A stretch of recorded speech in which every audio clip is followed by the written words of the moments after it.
Yan na guys, yan na guys. Tumatawag na guys. Ayun, pita. Ano yan?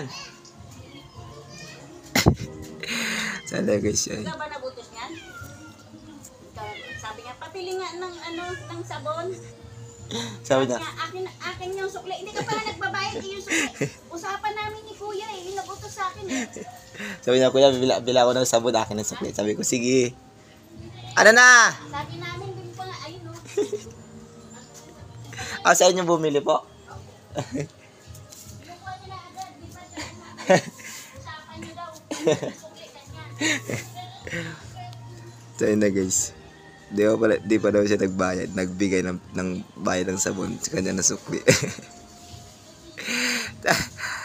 Nakabili ka na? Anong binili mo? Sabon. Patingin. Dali na. Ayun na guys. Ayun na guys.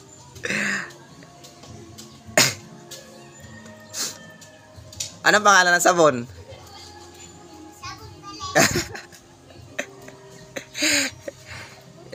Nakabili ka. Anong binili mo sa sukli? Ano yan? Pagkain. Dali na, akit dito. Na guys, dito nakarating na.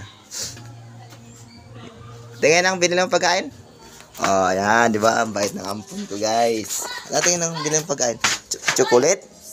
Ubus yung ngipin mo niya. Okay lang. Okay lang. Bye-bye.